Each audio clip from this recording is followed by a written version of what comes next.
To our great shame and humiliation, the American government shutdown barrels through day 37 with no end in sight, coming on the heels of the big blue wave that happened in the number of states in the Democratic areas on Tuesday. And now everybody's already looking forward to, first of all, how is all of this blue wave going to affect the shutdown? Is it going to make it more likely to be over? Is it going to push it back further? And then with the other eye, everybody's looking to the 2026 midterm. This election that we just had here was kind of like the tick point to say, all right, now that was end of the previous election cycle. Now it's on to the next one.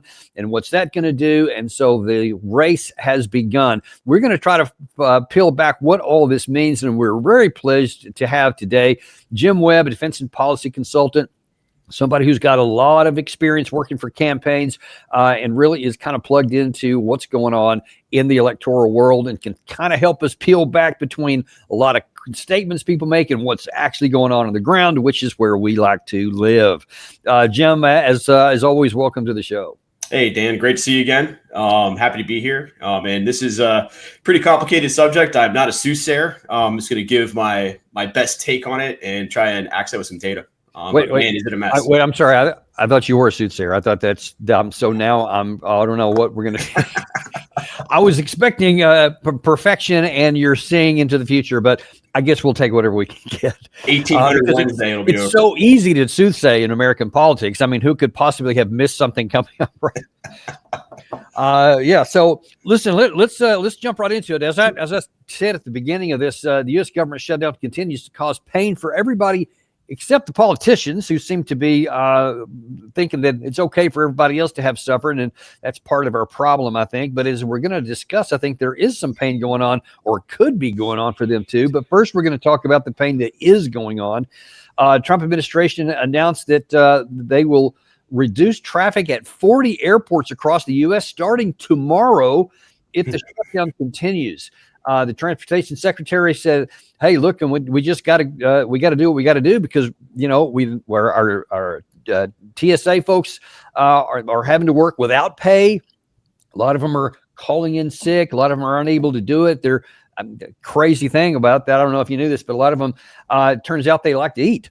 And when not getting paid for anything and not being able to pay their car payment, their house payment, or whatever, energy bills, etc., it's starting to be a real problem on them. But now that it's starting to cause a problem beyond just the government workers, now then they're actually going to have to cut down. As far as you know, has anything like this ever happened in previous shutdowns where we actually had to curtail traffic at airports?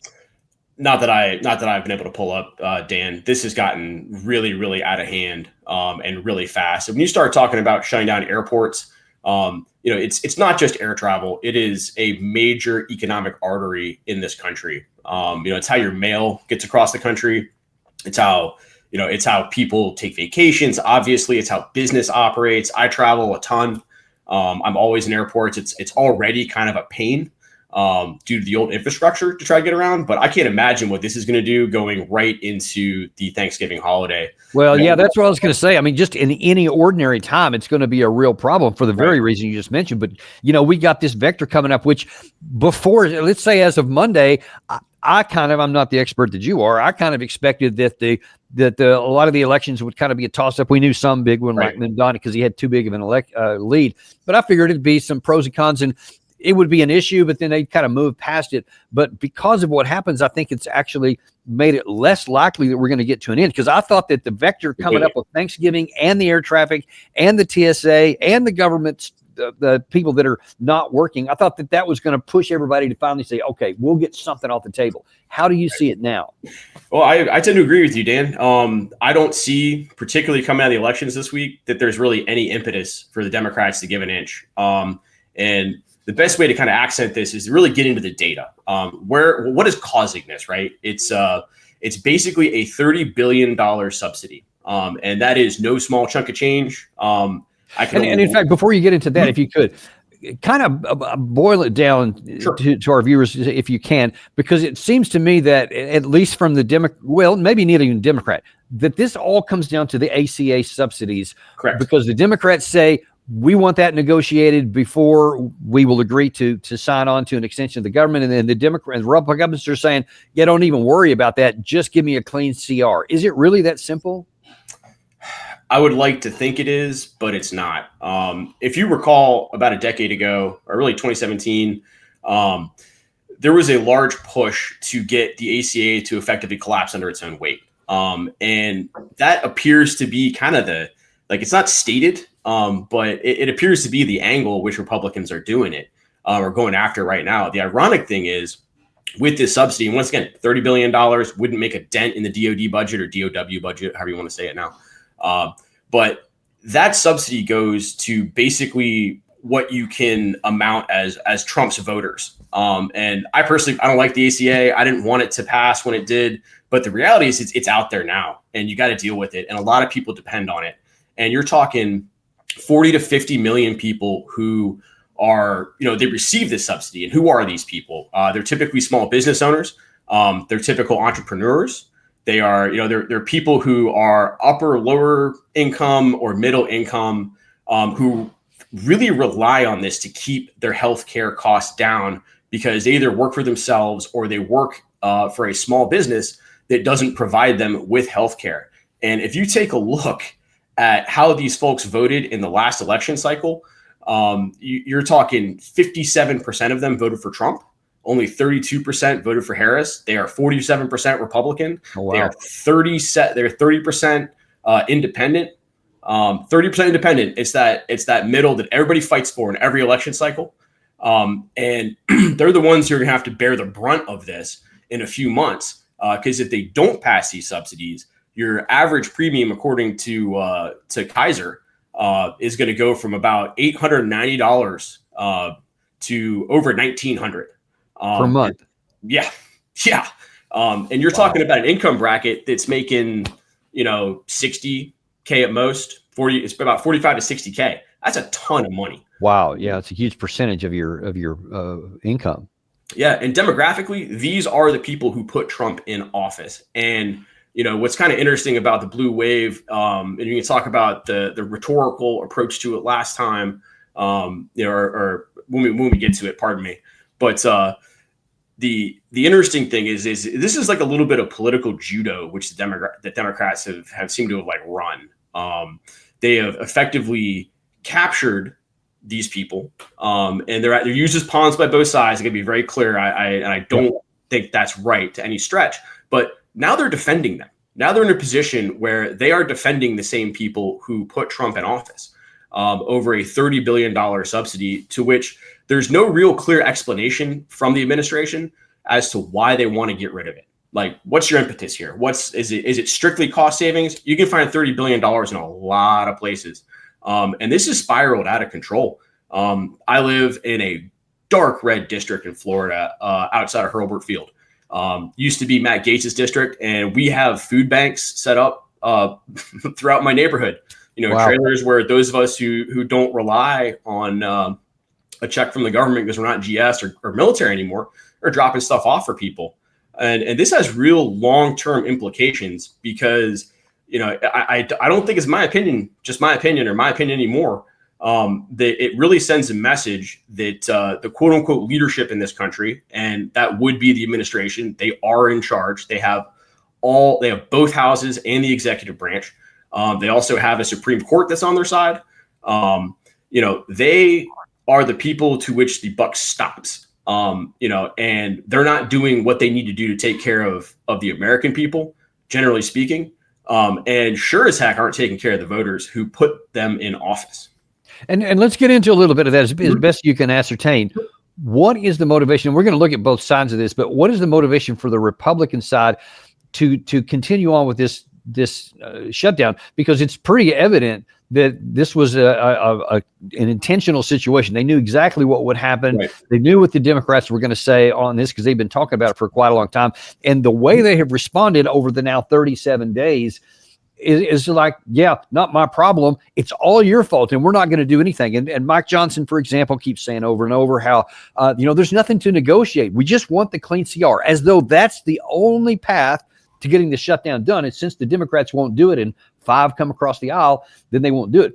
what is again, as best you can ascertain, what is the motivation for the Republican Party? What do they want to get out of this? That's a great question, Dan, because I think this is pretty nonsensical across the board. I'm a limited government guy. I would prefer if the federal government, was strictly adherent to the Constitution. We had a Navy and basically no standing army, and all we did was protect commerce and stay the heck out of everybody's life. That would be a dream to me. However, we have the largest government in the history of man right now. And the way that you want, or the way you may want to reduce it, but the way to actually cut it down to size is to use the system to do it. You have to legislate your way through this. You have to cut the agencies. You have to show leadership and say, hey, here is my objective. Here is what I want to see happen. Go get it. This seems to me at best a very passive aggressive way to get what they want, which is ultimately when you look at, like, say, Doge, for example, they wanted to cut the size of federal government. They did some bits and pieces with Doge. Well, what are they doing now with the government shutdown? They're reducing spending. They're riffing people. They're cutting them from the team, so to speak. But it's not a very above board methodology of doing it. And it's once again lacks leadership. And I think that's their angle. I think they're trying to get the things that they wanted to get done through Doge, but don't have the cojones, if you will, on the legislative side, in the House and the Senate, to actually put up there, because it would anger their constituents and risk their seats. Yeah, see, I've heard that, and some have speculated that. How do you get there? I mean, number one, Doge was in place. They had it. They could have done a lot more. They stopped doing it. So how does the shutdown help them get to what it did before? And by the way, we're 37 days in, and only a couple of little riffs have been done and nothing since. So even with that, I don't see what the plan is. Yeah. And flatly, like, once again, not a soothsayer. I don't see a coherent plan. And this follows a line, throughout the entire administration so far. It's been, it feels like it's been a decade since Trump came in. It's been a year yet, right? Yeah. With all the different bits and pieces and the chaos and the moving parts, and every day you wake up and we're about to kick off a war with a new country, and it's hard to track. But the one common theme is there doesn't seem to be a plan, and there doesn't seem to be any real leadership in place to move the ball towards a common objective, or an objective that they've laid out to begin with.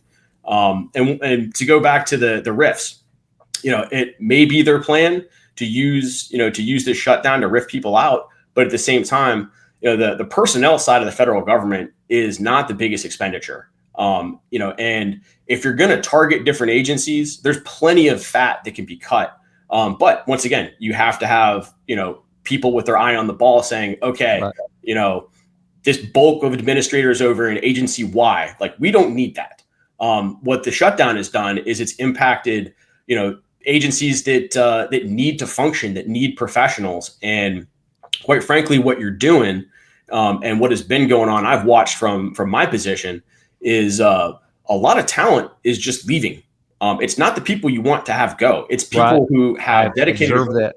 Yeah, it's people who have dedicated their career to, advancing the lethality of the military, for one. It's people who have dedicated their careers in law enforcement, different medical different research. You can add that one in there too. Yeah.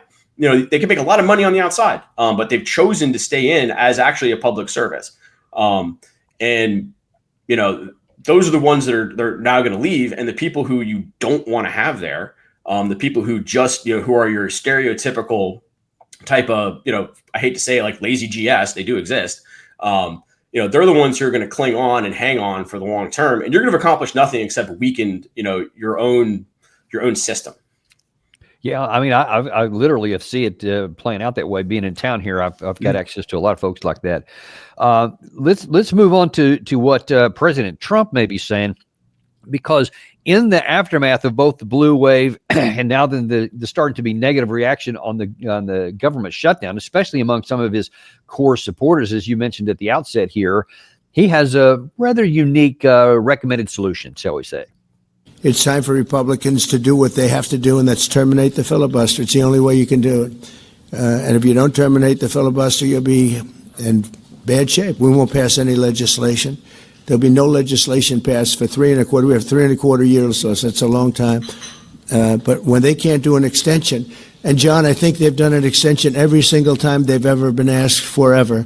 This is the first time they haven't done an extension. Extensions are supposed to be easy, but if they won't do an extension, they won't do any bill, even a simple bill. And we should do our own bills. We should get out. We should do our own bills. We should open up. We should start tonight with the country's open. Congratulations. Then we should pass voter ID. We should pass no mail-in voting. We should pass all the things that we want to pass, make our elections secure and safe, because California is a disaster. All right, let's take a few of those things in order there. First of all, he said, listen, the only way to get this done is to what's some call the nuclear option, which is to get rid of the filibuster. For those who may not know, what is the significance of that, and why hasn't the Republican House, Senate done that yet? So the filibuster keeps the Senate from turning into the House. You have a 60 vote. Yeah, you have a 60 vote threshold, which requires people to work together to come up with, a plan everybody is on board with. And that's the function of the Senate, is to slow everything down. You can write whatever you want on the House side as a congressman, and it'll go to the floor. Odds are it'll get passed, probably on a party line vote these days, but it'll never see the light of day in the Senate because people understand there's not consensus for it. And that's not how our country was designed. Our country was not designed to just pass laws willy-nilly. Before I go on, I would just like to thank President Harris up there for proposing to eliminate the filibuster, because this was a major campaign issue going into the last election cycle. If you go back to some of the rhetoric that was going around on that, myself included, I was freaked out by potentially President Harris getting into office and eliminating all barriers to that kind of agenda setting. Like you would literally have a one-party government at that point. Whoever's in charge could get whatever they wanted done. Trump definitely registered on that. He was very adamant that this was a horrible idea, and they beat a lot of pavement on that issue. And it's really surprising to see him, out there right now, taking candidate Harris's line on this. So it looks like he's just saying, hey, I just want a near-term win right now. We'll figure out the rest of it later. Yeah. So I don't have to, because it looks to me like, tell me if you disagree, it looks like he's saying, I don't want to compromise with anybody on anything. Mm-hmm. I just want this to go through. So at least for the next 12 months until a new House gets elected, where he may lose it, but he wants to just have a clean sweep. How do you see it? I think you're spot on, but it's very short-sighted, and this is a very common theme with this president, unfortunately. He's very focused on the deal. He wants a deal. He wants something done now. If you look at and then you're very familiar with this, I know, with the deal with Russia. He just wants a deal with Russia. And he's willing to do whatever it takes in the immediate term to get that deal. He's not thinking strategically long-term, for the betterment of the country. And he eventually is going to not be president at some point. And the other side is going to take over. And if you get rid of the filibuster, the ability for the opposing party in the minority to slow down and destroy legislation, if need be, then you effectively have, it's a rubber stamp. It's no different than executive orders going back and forth. You'll have one party come in, for 4 years, do a whole bunch of stuff that will take the country off in a real wild trajectory. And then the next administration will come in and do the opposite. And it will just create absolute chaos within not only our system of government, but our system of laws. And we can't have that. Great point. That's a great point. So that's something that we should avoid very much, but that's what he wants. But that's not all Trump wants, because he's also saying, hey, you know what would be cool? How's about we get Texas to give me 5 seats because I deserve them. We're entitled to them. And so here's several other states that I got. So he's like, yeah. And apparently Governor Abbott is like, 2 thumbs up. We're going to give you that. Well, what a surprise. Turns out that California and other Democratic states are not excited about that. That was one of the other part of the blue wave yesterday with this Prop 50, where now Governor Newsom has the capacity to do that. And here's how he put how they're doing it and why they're doing it now. He doesn't play by a different set of rules. He doesn't believe in the rules. And as a consequence, we need to disabuse ourselves of the way things have been done. It's not good enough to just hold hands, have a candlelight vigil, and talk about the way the world should be. We have got to recognize the cards that have been dealt. And we have got to meet fire with fire. And we've got to be held to a higher level of accountability. So that's what this is about. It's not complicated. We're doing this in reaction to a president of the United States that called a sitting governor of the state of Texas and said, find me 5 seats. We're doing it in reaction to that act. We're doing it mindful of our higher angels and better angels. We're doing it mindful that we want to model better behavior, as we've been doing for 15 years in the state of California with our independent redistricting commission. But we cannot unilaterally disarm. We can't stand back and watch this democracy disappear. We can't stand back and watch this democracy disappear district by district all across this country, not just in Texas, but in Missouri, where J.D. Vance went just a week ago, in Indiana, in places like Ohio, in places like Florida. We need to stand up. Now, I'll tell you, I am categorically against what Texas is doing, because in my view, this is disenfranchises people who live in those 5 districts, and saying if you're a Democrat, you don't need to go to the polls because your vote won't count anyway. Mm-hmm. But I am even more against this one, because, and this is what I like your view on, because to me, fighting fire with fire is the wrong. We need to fight fire with a fire hose to put the fire out. Mm-hmm. The last thing we need to do is have more fire, because then more things are going to get consumed in there. And I worry that now then California is looking to disenfranchise all the Republicans that may live in the districts that they're going to redraw, and they're saying that their votes don't count. Now, I'm going to get to the Republican reaction to this in just a second, mm-hmm. but let's look at those two things here. How do you see the issue of both in Texas and California, and what Newsom's doing in response? So I'll start off with I lived in a extremely gerrymandered district in Maryland. I lived for about a decade in Baltimore, and they drew our district in a way that made voting completely pointless. And it does 2 things. It creates apathy. It creates multiple things: apathy, dysfunction, because you never have, a marketplace of opportunity, if you will. There are no competing ideas. There is only one person in charge. And when you're talking about, what they're going to do in California and Texas by disenfranchising large amounts of voters, you'll have the people who are able to vote with their feet will vote with their feet. That's still the wrong answer, but the large amount of people cannot do that. And if you're telling them that they have no voice and no ability to participate in the democratic process, which, mind you, is designed to prevent violence, particularly political violence, then what happens next? It's a real dangerous slope to go down. One thing I will pull out of what he said before we get back into this is I really don't understand what he was saying about Missouri. I ran a U.S. Senate campaign there, and man, that state's blood red. Except outside of St. Louis, you could not gerrymander it to be any more Republican than it actually is. But that's kind of besides the point. But no, this is the president calling down and asking for 5 more votes out of Texas is categorically wrong. And what Newsom is doing is highly opportunistic. I truly don't understand how that man gets elected in California. He's like literally a shapeshifter. You put him in front of different audiences. He's a different guy. He has a hard time with the truth. He comes off as slick and greasy. But at the same time, what Trump is doing, and what always happens in these kinds of scenarios, is he is empowering Newsom to have a logical sounding voice. Yeah. And that does not need to happen, because, if the one thing that was propping the Republican Party up going into the next presidential election cycle was the fact that the Democrats have absolutely no bench at the executive level, or the presidential level. There's no one there. But you're giving this guy a fantastic issue set to get out there and sound, like he is just and fighting for the people. And in a sense, you could make an argument that he actually is, because he's countering what is obviously wrong and coming down. But it doesn't make it right.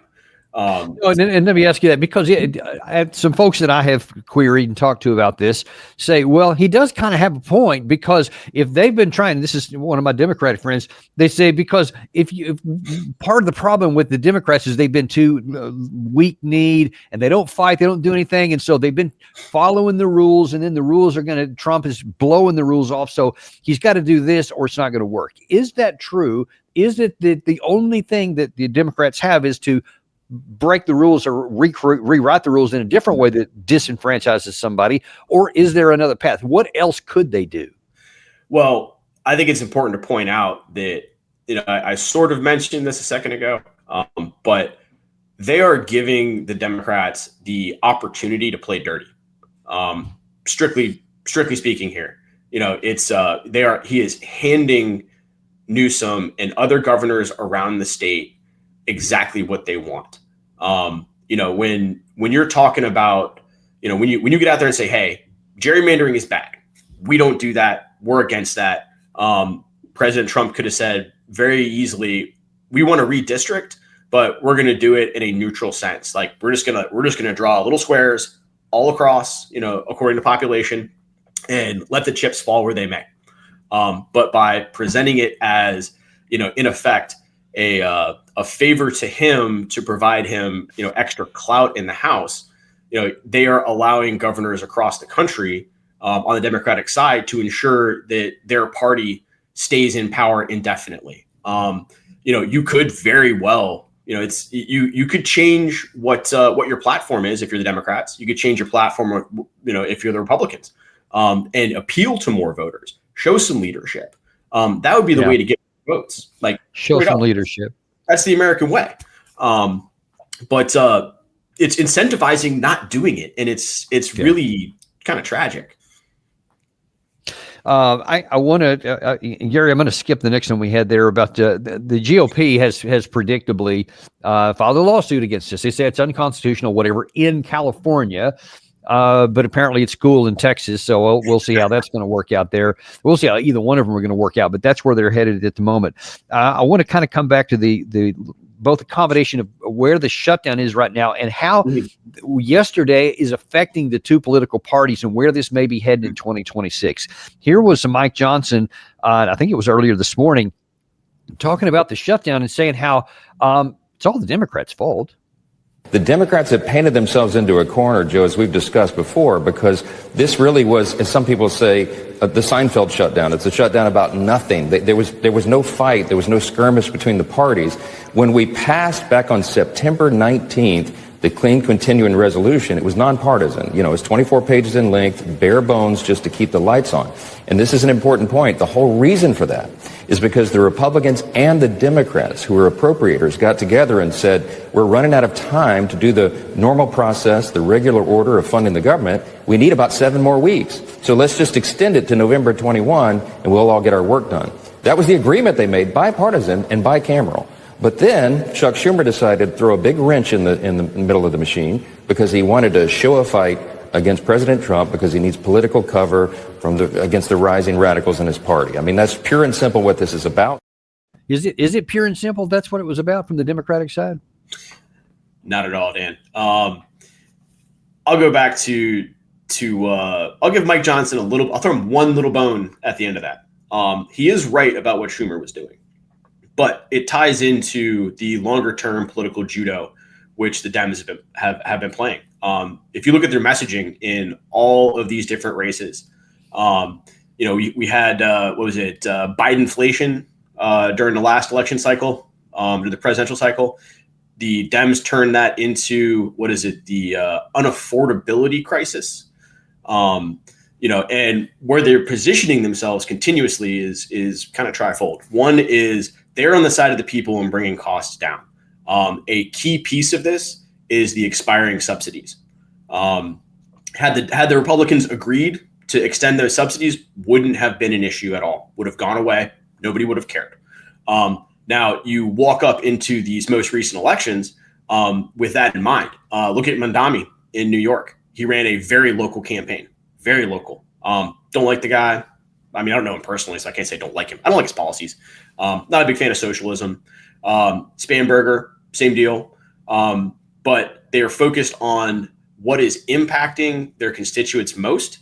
That is their pocketbooks. That is the prices that are of everything right now. Inflation has not really slowed down all that much. It keeps going up. I keep waiting to walk into Publix down here and be able to buy steaks at a reasonable price. But looks like I have chicken now, like chicken for days, chicken for months. Chicken's pretty expensive too, man. At least up here at Giant Food Store. Holy cow, man.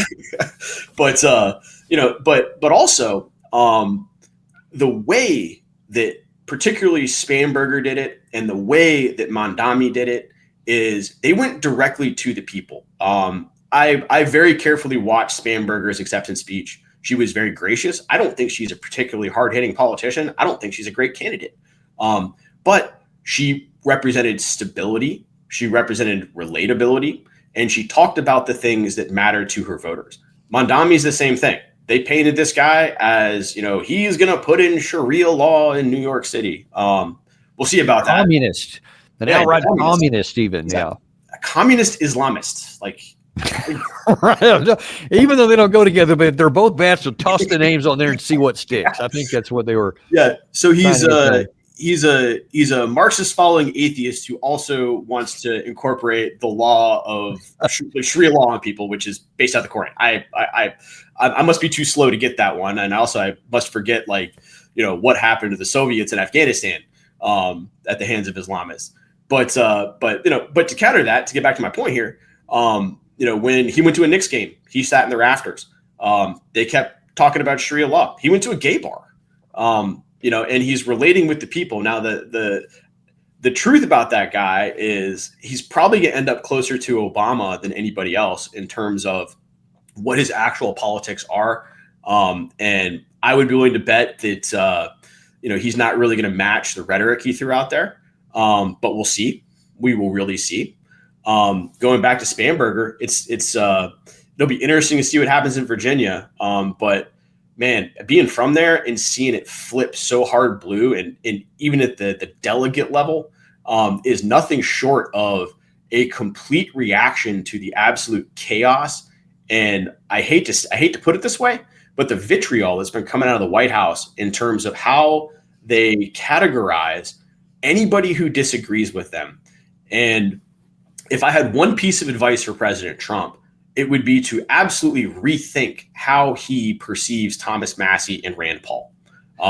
For Rand for a couple of years, I got to work alongside Thomas Massie. They are decent people, and they are hardcore America first.